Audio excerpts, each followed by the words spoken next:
Hello Vikings লাভাররা, আপনাদের সবাইকে স্বাগত ভাইকিংসের সিজন 6 এর প্রথম এপিসোডের এক্সপ্লেইনে।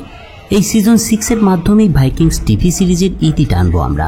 যে চরিত্রগুলোর উত্থান আমরা পুরো সিরিজ জুড়ে দেখেছি তাদের পরিসমাপ্তি দেখব এবং বলাই বাহুল্য পুরো ঘটনাবহুল হতে চলেছে এই সিজন 6 এর প্রতিটা পর্ব। তাই চলুন এবার কথা না বাড়িয়ে আমরা সরাসরি এক্সপ্লেইনে প্রবেশ করি। নির্যাতনের কথা বলতে গেলে ঘোড়া দিয়ে টুকরো টুকরো করে হত্যা করা নামটি অবশ্যই অনেকের কাছেই পরিচিত, কিন্তু আপনি কি গাছের সাহায্যে চিরে ফেলা এরকম কোনো ধরনের শাস্তির কথা কি কখনো শুনেছেন? আসলে এটা রুশ জনগোষ্ঠীর বহুল ব্যবহৃত এক ধরনের শাস্তি ছিল। রুশরা কোনো ব্যক্তির হাত দুটো বাঁকা গাছে বেঁধে দিত এবং তারপর গাছগুলোকে ছেড়ে দিত তারা। ফলে গাছগুলো তীরের মতো সোজা হয়ে যাওয়ার সময় সেই ব্যক্তিটিকে মুহূর্তের মধ্যেই টুকরো টুকরো করে ফেলত। ঠিক এমনই একটা ঘটনা কাট্টেকাট থেকে পালিয়ে আসার পর আইভার প্রত্যক্ষ করেছিল। বিয়র্নের হাতে পরাজিত হওয়ার পর আইভার দ্য বোনলেস তার লেফটেন্যান্ট এবং ভাড়াটে সৈন্যদের নিয়ে সিল্ক রোড ধরে পূর্ব দিকে যাত্রা করেছিল। পথে সে অনেক অচেনা এবং অভিনব সব সংস্কৃতির মুখোমুখি হয়েছিল। এখানে বিভিন্ন দেশের মানুষ বিভিন্ন বিশ্বাস নিয়ে ব্যবসা বাণিজ্য এবং নানা ধরনের প্রদর্শনীতে ব্যস্ত থাকত এবং এইসব কারণেই তারা এইসব অঞ্চলে পাড়ি জমাত। এইসব স্থানে ছিল নানা ধরনের চোখ ধাঁধানো পণ্য, যা দেখে আইভার ক্রমেই বিস্মিত হতে শুরু করেছিল। এই জার্নি শেষ করে অচিরেই তারা রাশিয়ার পূর্বাঞ্চলে একদিন এসে পৌঁছায়। এখানে পৌঁছানোর পরই আইভার অনেক সতর্ক হয়ে যায়, কারণ সে একদিন লক্ষ্য করে একজন একচোখা ব্যক্তি তাদের অনুসরণ করছে। পরের দিন কালো পোশাক ও টুপি পরা একদল অশ্বারোহী তাদের উপরে আক্রমণ করে এবং তার সাথে আসা ব্যবসায়ীদের হত্যা করে তারা। এছাড়া আইভারের ভাড়াটে সৈন্যদের বেশিরভাগেরই খুন করে এই রাশিয়ানরা। পরবর্তীতে জানা যায় এই লোকগুলোকে সেই একচোখা মানুষটি ডেকেছিল, আর এ সময় তার কথা থেকে জানা যায় আইভারকে অনুসরণ করার সময় একদিন মাতাল অবস্থায় আইভার বলেছিল সে ভাইকিংসদের রাজা। মূলত তার এই তথ্যটি এক চোখা লোকটি রুশ সৈন্যদের কাছে টাকার বিনিময়ে জানিয়ে দেয়, আর তথ্যটা জানার পর রুশ সৈন্যরা এই আক্রমণ চালিয়েছিল তাদের উপরে এবং তারপর আইভারকে তারা কিয়েভে নিয়ে আসে। সে সময় কিয়েভের শাসক ছিল প্রিন্স ওলেগ দ্য প্রফেট, যাকে সবাই প্রিন্স ওলেগ নামে ডাকত। ওলেগ বিখ্যাত ছিলেন তার নিষ্ঠুর শাস্তিদানের পদ্ধতির কারণে। ঐতিহাসিক রেকর্ড অনুযায়ী ওলেগই রুশদের রাজধানী নভগরড থেকে কিয়েভে স্থানান্তরিত করেছিলেন।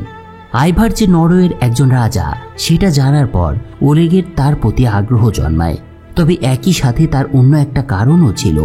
ওলেগের পূর্বপুরুষ ছিল সুইডিশ ভাইকিংস, একসময় যারা রুশ অঞ্চলে একটা কেন্দ্রীভূত কর্তৃপক্ষ প্রতিষ্ঠা করেছিল এবং পূর্বের অর্থোডক্স খ্রিস্টান ধর্মে ধর্মান্তরিত হয়েছিল সে। ওলেগ আইভার দ্য বোনলেসের খ্যাতি সম্পর্কে অনেক কিছু শুনেছিলেন, কিন্তু এখন এখানে সে কি করছে এবং আইভারের আসল উদ্দেশ্যটা কি সেটা জানতে আগ্রহী ছিলেন কিয়েভের এই সম্রাট। আইভার তার ভাইয়ের হাত থেকে বেঁচে পালিয়ে এসেছিল, সেটা জানার পর ওলেগ তাকে আশ্রয় দেওয়ার ইচ্ছা পোষণ করেন। এরপর সে আইভারের লেফটেন্যান্ট ভিগ্রিডকে বন্দী করে এবং তার উপর শুরু করে অকথ্য সব নির্যাতন। এটা করার ওলেগের একটা কারণ ছিল, এই রুশ ভূমিতে আইভারের আসার আসল উদ্দেশ্যটা কি সেটা জানা। নির্যাতনের পর যদিও ভিগ্রিড সবকিছু ওলেগের কাছে স্বীকার করেছিল, তবু ওলেগ তাকে বিশ্বাস করেনি, বরং সে তাকে উল্টো দোষী সাব্যস্ত করেছিল। তবে সবশেষে টর্চারের সময় ভিগ্রিড আইভারকে একজন দেবতা হিসেবে বর্ণনা করে। ভিগ্রিডের এই আবেগঘন বক্তব্যে ওলেগ বুঝতে পারেন আইভার নরওয়েজিয়ানদের মনে একটা গুরুত্বপূর্ণ স্থান দখল করে আছেন এবং সবাই তাকে অনেক মান্য করে। তবে এটার জানার পর ওলেগ আরও নিষ্ঠুর শাস্তি প্রয়োগ করে তার উপর এবং আইভারকে এটা দেখার জন্য আমন্ত্রণ জানায়। প্রথমে যে দৃশ্যটা আমরা দেখেছিলাম সেটা এবার দেখা যায়। এই কিয়েভ রাজার তত্ত্বাবধানে তার সেনারা গাছগুলোকে একপাশে বাঁকিয়ে ফেলে এবং সেই ভিগ্রিডের হাত বাঁকা গাছের কাণ্ডের সাথে বেঁধে দেয়।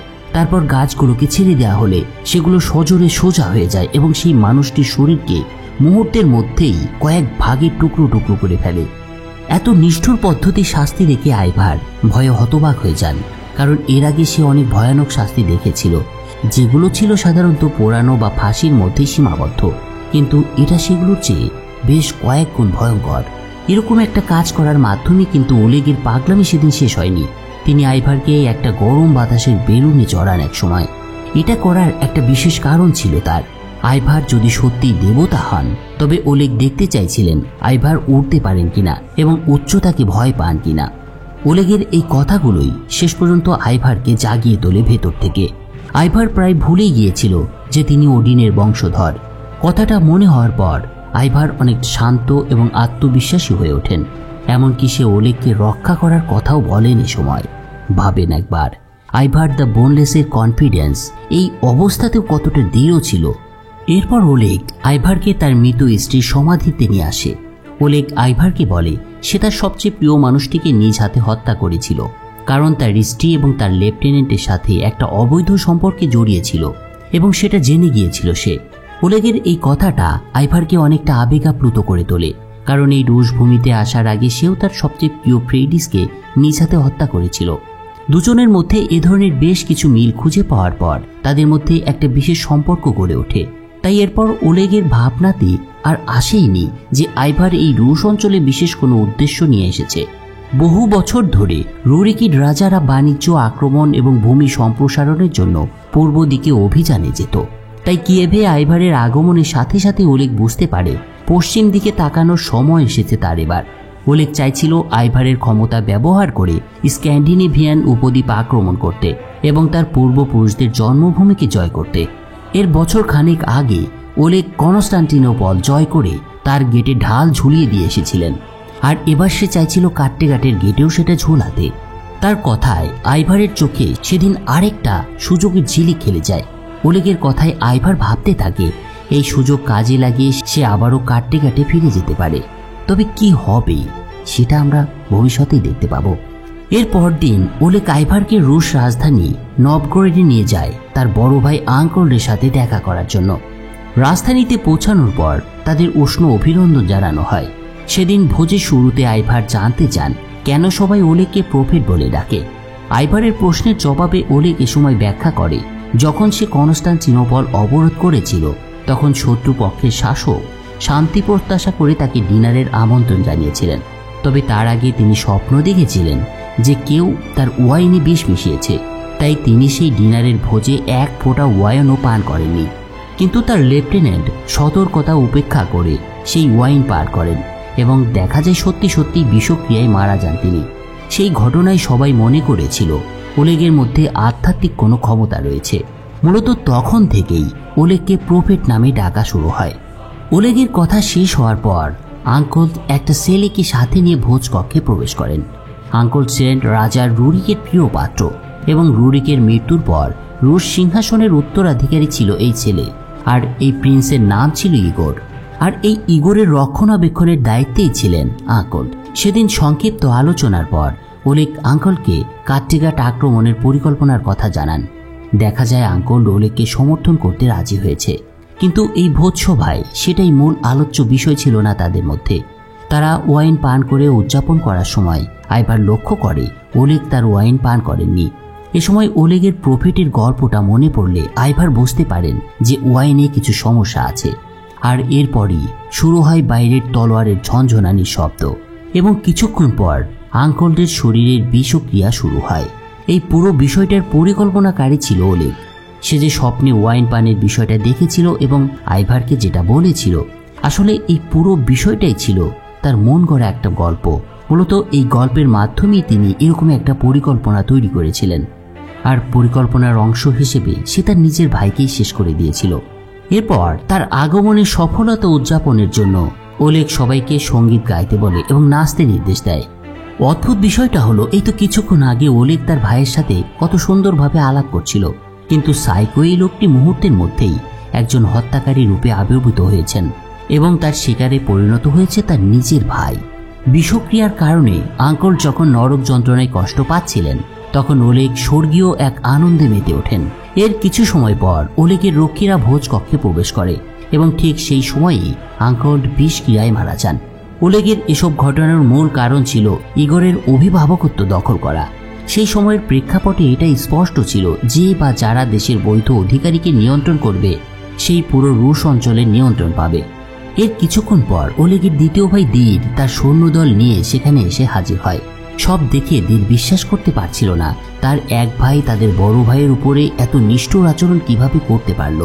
দীর এ সময় ওলেগকে হত্যার অভিযোগে গ্রেপ্তার করতে চায়, যদিও তার আসল উদ্দেশ্য ছিল ইগোরের অভিভাবকত্ব লাভ করা।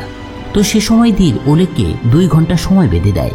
সেই সাথে তাকে বলে যদি ওলেগ এই সময়ের মধ্যে ইগোরকে তার কাছে হস্তান্তর করে তবে তাদের ক্ষমা করা হবে। ইগোর কেন এত গুরুত্বপূর্ণ এবং তার পরিচয় জানার পরে আইভারও ইগোরের সাথে ঘনিষ্ঠ হওয়ার চেষ্টা করে। ছোট্টখাট্ট জাদুর কৌশল দেখিয়ে সে ছেলেটিকে খুশি করার চেষ্টা করতে থাকে।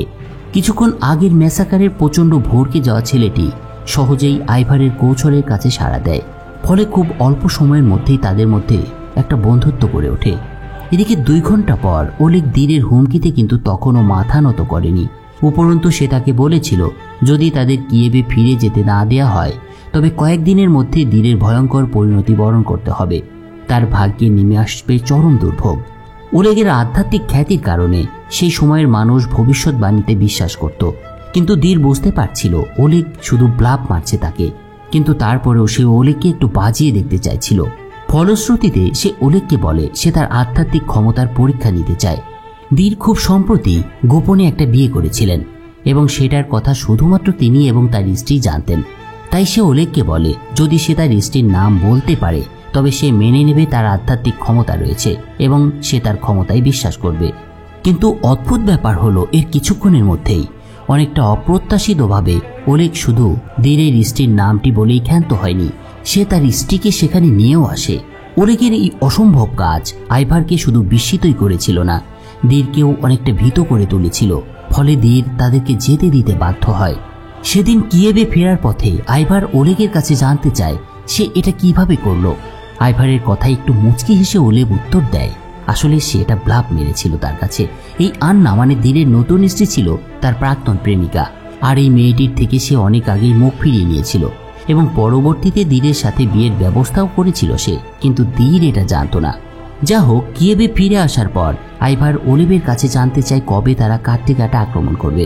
ওলেগ উত্তর দেয় কাট্টিগাটা আক্রমণের আগে একটা পরিকল্পনা করা প্রয়োজন, কিন্তু তার আগে তাকে দীরের মোকাবেলা করতে হবে, কারণ দীর শুধু তার উচ্চাকাঙ্ক্ষাই সেদিন প্রকাশ করেনি, বরং ওলেগের নিরাপত্তাকে হুমকির মুখে ফেলে দিয়েছে। এরপর বেশি দিন লাগে না ওলেগের সৈন্যদের দীরের ক্যাম্পে আক্রমণ করতে। সেদিন হতবাক হয়ে যাওয়া দীর কখনো ভাবতেও পারেনি ওলেগ এভাবে তাকে পথে নামিয়ে আনবে। সেদিন ওলেগের লোকেরা দীরকে ধরে কিয়েভে নিয়ে আসে। দীর ছিল ওলেগের ভাই, তাই সে তার কাছে ভ্রাতৃত্বের জন্য করুণা আশা করেছিল এবং শপথ করেছিল সে আর অভিভাবকত্বের জন্য তার সাথে আর প্রতিযোগিতায় নামবে না। কিন্তু চরম সতর্ক ওলেগ তার কথায় বিশ্বাস করেনি, ফলে যেটা হওয়ার সেটাই হয়। এদিকে আইভার এবং ইগোরের বন্ধুত্ব দিন দিন বাড়তে শুরু করেছিল। আইভার প্রায় সবসময় ছেলেটির সাথে খেলত এবং তাকে ভাইকিংস ভাষা শেখাতো। এরকম একদিন আইভার এবং ইগর হিংস্র কিছু কুকুরের আওয়াজ শুনতে পায়। কাছে গিয়ে তারা যে দৃশ্যটা দেখতে পায় সেটা ছিল প্রচণ্ড অবাক করার মতো। দৃশ্যটা কি ছিল আপনারা দেখতেই পাচ্ছেন। আসলে খাঁচায় যাকে বন্দী করে রাখা হয়েছিল সে ছিল ওলেগের আপন ভাই দীর। আচ্ছা, আরেকটা বিষয় কি আপনারা খেয়াল করেছেন? আমি কিন্তু শুধু আইভারের কথাই বলে যাচ্ছি, কাট্টিগাটে বিয়র্ন এবং অন্যরা কেমন ছিল সেটাও কিন্তু আমাদের জানা উচিত, এবং অনেক সময় ধরে আমরা কিন্তু দেখতে পাচ্ছি না এটা। তাই চলুন এবার কাট্টিগাটের দিকে একটু নজর দিই। আইভারকে পরাজিত করার পর বিয়র্ন নতুন রাজা নির্বাচিত হয়েছিল। রাজা হিসেবে তার প্রথম কাজ ছিল আইভারের দোসরদের বিচার করা। এই লোকগুলো আইভারের পক্ষে অনেক অপরাধ করেছিল, যার মধ্যে হ্যাভিটসার্কের প্রেমিকা থোরাকে পুড়িয়ে মারা ছিল অন্তর্ভুক্ত। তাদের নিজেদের লোকদের বিরুদ্ধে করা অপরাধের জন্য শাস্তি দেওয়ার জন্য বিয়র্ন তাদেরকে স্থায়ীভাবে নির্বাসিত করা এবং তাদের মুখে চিহ্ন এঁকে দেওয়ার সিদ্ধান্ত নেন। এটা করার একটা বিশেষ কারণ ছিল।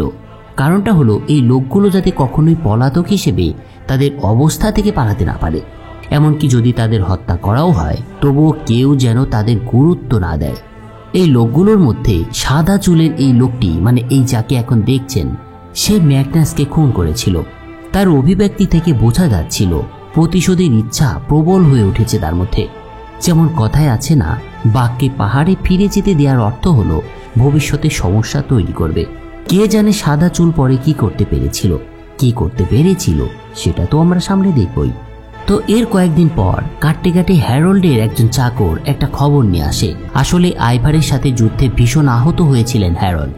সেদিন হ্যারল্ডকে ওলাফ উদ্ধার করেছিলেন এবং পরবর্তীতে তিনি হ্যারল্ডের অসুস্থতার সুযোগ নিয়ে তার রাজ্য আক্রমণ করে সেটাকে দখল করে নিয়েছিলেন।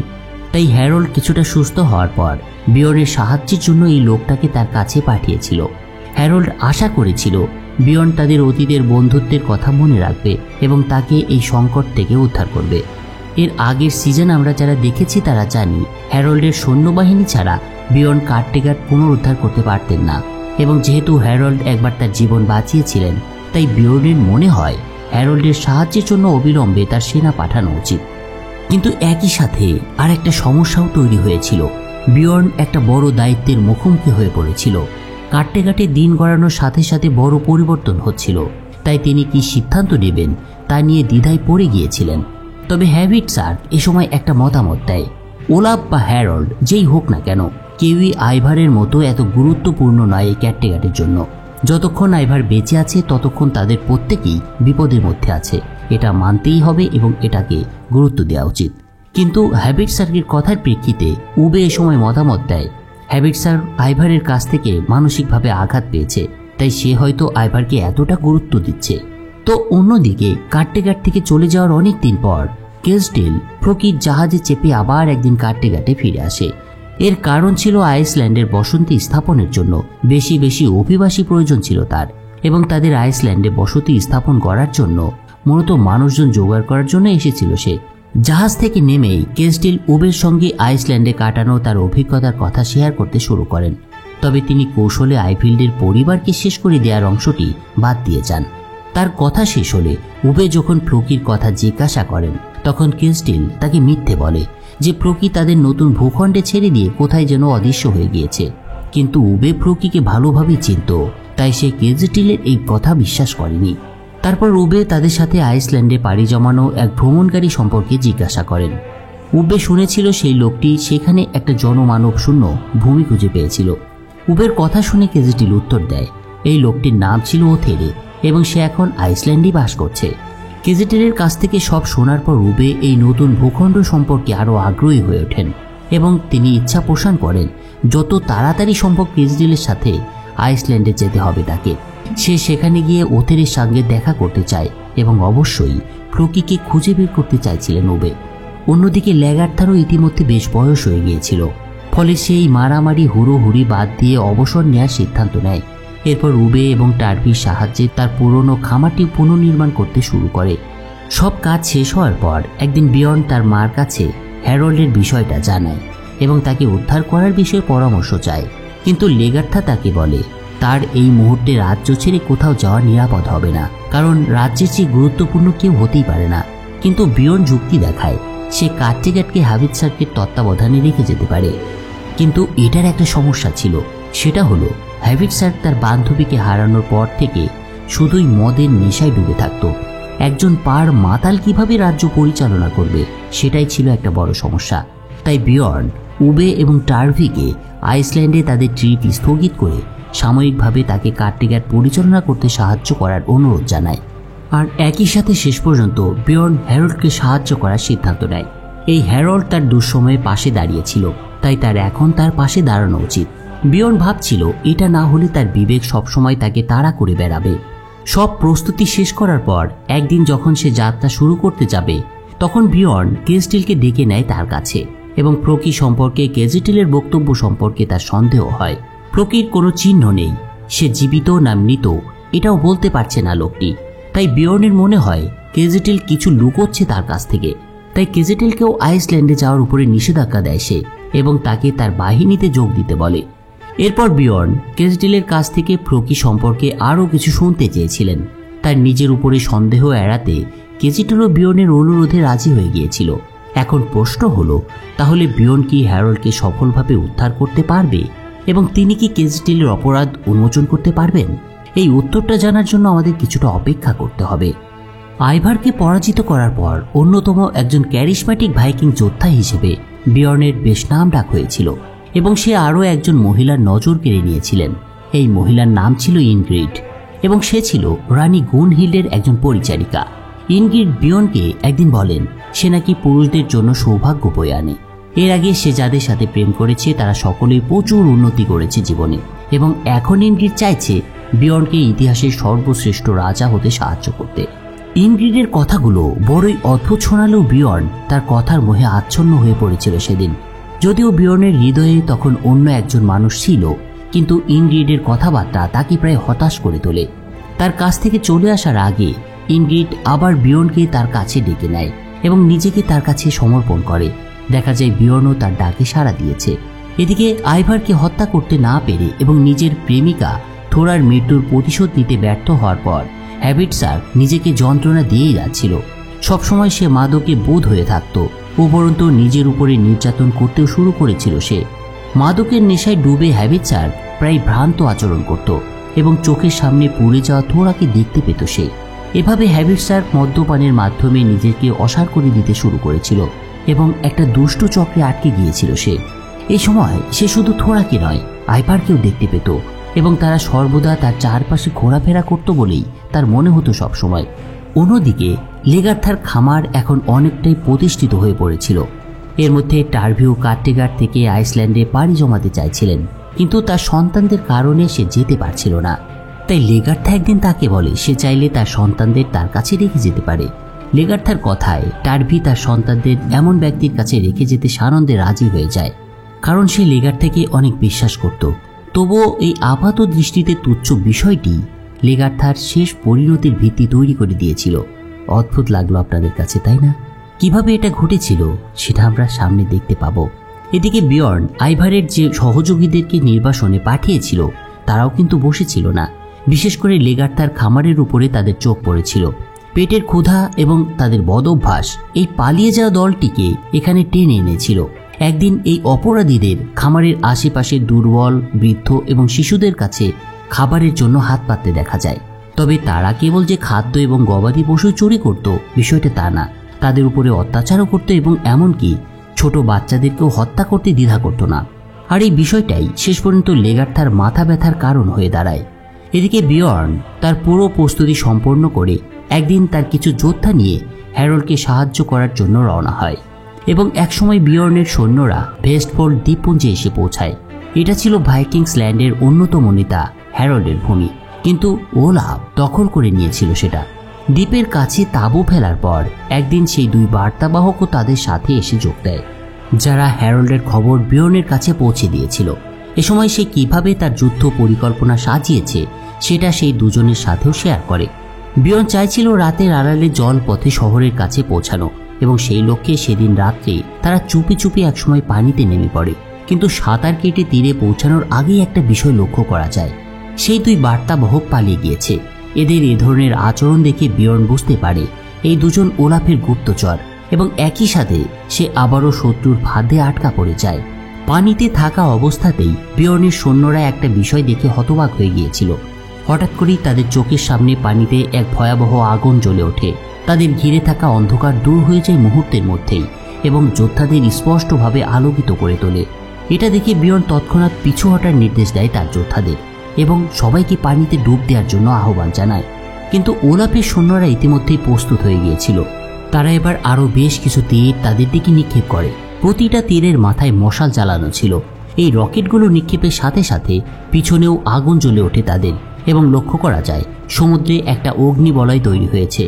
এর মধ্যেই তাদের উপরে শত্রু তীরন্দাজরা ওলাফের নির্দেশে তীর ছুঁড়তে শুরু করেছিল। বিয়র্নের যোদ্ধারা কি ঘটেছে সেটা ভালোভাবে জানার আগেই অনেকেই প্রাণ হারায় তাদের। বিয়র্নের সেনাদের নাস্তানুবোধ করার পর ওলাফ তীরে দাঁড়িয়ে নর্স দেবতাদের গোথুলি গান গাইতে শুরু করে। যে বিয়র্ন পরাজিত হয়েছিল ওলাফের হাতে, সেই ওলাফই কিন্তু একসাথে বিয়র্নকে সাথে নিয়ে আইভারের বিপক্ষে লড়াই করেছিল। তাই এখানে একটা প্রশ্ন আসতেই পারে, ওলাফ তার প্রাক্তন মিত্রদের প্রতি এত নিষ্ঠুর আচরণ কেন করলো? তার মনে কি বিশেষ কোনো গভীর পরিকল্পনা আছে? বন্ধুরা, সময় হলে জানতে পারবো। এরপরের দৃশ্যে একটা অদ্ভুত ব্যাপার দেখা যায়। একটা ছোট্ট ছেলে তার সঙ্গীকে সংকেত দিচ্ছে, আর ঠিক তখনই একটা তীক্ষ্ণ চোখের ডাকাত তাকে তীর ধনুক দিয়ে হত্যা করতে পাহাড়ের উপর থেকে তাকে ফেলে দেয়। আরেকটা বাচ্চা একটা জায়গায় সাংকেতিক আগুন দেখতে পায় এবং সাথে সাথে সে ভাইকিং শিঙা বাজায়, যার ফলে গ্রামবাসীরা তাদের ধরে ফেলে। আসলে ভড়কে যাওয়ার মতো কোনো ব্যাপার কিন্তু এটা নয়, কারণ এটা ছিল লেগার্থার আয়োজিত একটা প্রতিরক্ষামূলক মহড়া। লেগার্থা জানত এই কাট্টেঘাট কখনোই বহিঃশত্রুর আক্রমণ থেকে নিরাপদ নয়। উপরন্তু বিয়র্নের বাহিনীও সেই মুহূর্তে কাট্টেঘাটে ছিল না। তাই সম্ভাব্য আক্রমণকারী দস্যুদের প্রতিহত করার জন্য 70 বছরের বৃদ্ধ থেকে শুরু করে 7 বছর বয়সের শিশু পর্যন্ত সকলকে প্রতিরক্ষায় অবদান রাখার জন্য ডাকা হয়েছিল। এরকমই একদিন লেগার্থার আশঙ্কাকে সত্যি করে তাদের ওখানে ডাকাত পড়ে, কিন্তু দুর্ভাগ্যবশত 2 তরুণ প্রহরী মারা যায়। ডাকাতরা সংকেতের আগুন এবং সিংহাকে গ্রামবাসীদের পালিয়ে যাওয়ার লক্ষণ ভেবে ভুল করে বসে এবং সরাসরি তারা গুদামের দিকে রওনা হয় লুণ্ঠন করার জন্য। কিন্তু তারা জানতো না গ্রামবাসীরা পালিয়ে যায়নি, বরং সম্পূর্ণ সশস্ত্র এবং যুদ্ধের জন্য তারা প্রস্তুত। যখন ডাকাতরা গুদামের দরজা ভাঙতে শুরু করেছিল, তখন পাহাড়ের উপরে বসে থাকা তীরন্দাজরা প্রথমে তাদের আঘাত করে। নতুন তৈরি ধনুক এবং তীর নিয়ে মহিলা এবং শিশুরা একের পর এক আক্রমণ চালায় তাদের দিকে। আগুনের গোলা ছুড়ে শুরু হয় দস্যুদের দমন করার কাজ। শেষ পর্যন্ত আটকা পড়ে দস্যুরা আশ্রয় খোঁজার জন্য পাশের একটা গুদামের দিকে ছুটে যেতে বাধ্য হয়। যদিও এরা কোনোভাবেই প্রশিক্ষিত যোদ্ধা ছিল না, কিন্তু তা সত্ত্বেও গ্রামবাসীরা তাদের পরিবারকে রক্ষা করার জন্য প্রচণ্ড লড়াই শুরু করেছিল। গ্রামবাসীদের সংগঠিত প্রতিরোধ দস্যুদের অবাক করে দিয়েছিল। তারা ধরে নিয়েছিল গ্রামের লোকেরা প্রতিরক্ষাহীন এবং দুর্বল, তাই গ্রামবাসীদের মুখোমুখি হওয়া খুবই সহজ হবে তাদের জন্য, এটা অন্তত ভেবেছিল এই হোয়াইট হেয়ারের নেতৃত্বাধীন দলটা। তবে বিশেষ করে হোয়াইট হেয়ার একটা বিষয় আশা করেনি, সেটা হলো লেগার্থা তাদের জন্য বাধা হয়ে দাঁড়াবে, তাই তাকে পশ্চাৎপসরণের আদেশ দিতে বাধ্য হতে হয়েছিল। আক্রমণকারীরা পালিয়ে যাওয়ার পর হোলি ঝোপ থেকে বেরিয়ে আসে। একটা লম্বা তরবারি তুলে নেয় সে এরপর এবং বিজয় উদযাপনের জন্য প্রাপ্তবয়স্কদের অনুকরণ করতে শুরু করে। তবে হোলি হোয়াইট হেয়ারকে লক্ষ্য করেনি, কারণ তারা পালিয়ে গেলেও তখনও বেশি দূর গিয়েছিল না। হোলি যে বিয়র্ন এবং টার্ভির ছেলে সেটা বুঝতে পেরে বিয়র্নের উপর ক্ষোভ ছাড়তে এবং প্রতিশোধ নিতে হোয়াইট হেয়ার হোলির উপর আক্রমণ চালায়। যদিও লেগার্থা বিপদটা বুঝতে পেরেছিল, তবুও ঘোড়ার পিঠে হোয়াইট হেয়ারকে থামাতে সে অনেক দেরি করে ফেলেছিল। হোলিকে আঘাত করার পর মাটিতে পড়ে যায় ছোট্ট ছেলেটি এবং সেখানে মারা যায় সে। চোখের সামনে নাতিকে এভাবে মরতে দেখে এবং তাকে বাঁচাতে ব্যর্থ হওয়ার পর লেগার্থা শোকে একেবারে ভেঙে পড়েছিল। তার মনে পড়ছিল সে স্বেচ্ছায় শিশুটির দেখাশোনা করার জন্য তাদের মা বাবার কাছ থেকে সে তার কাছে রেখেছিল, কিন্তু তার নাতি তার তত্ত্বাবধানেই শেষ পর্যন্ত মারা গেল। এদিকে কাটতে কাটতে গুনহিল্ড একটা গ্রাম পুড়ে যাওয়ার স্বপ্ন একদিন দেখতে পান, যাতে তার বিশ্বাস হতে শুরু হয় এটা হয়তো লেগার্থার নতুন বাড়ি হবে।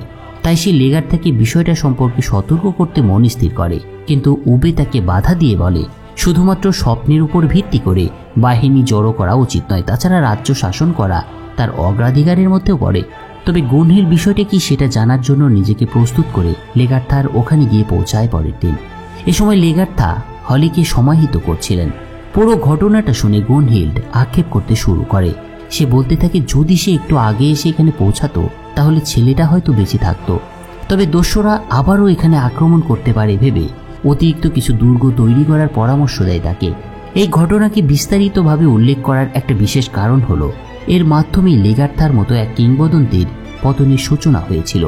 কিভাবে লেগার্থার পতন হয়েছিল সেটা আমরা সামনের পর্বে দেখতে পাবো। আর আজকে এ পর্যন্তই রাখছি এবং ফিরছি খুব শীঘ্রই পরের পর্ব নিয়ে। সে পর্যন্ত আপনারা ভালো থাকুন এবং চ্যানেলটাকে সাবস্ক্রাইব করে রাখুন। ধন্যবাদ সবাইকে।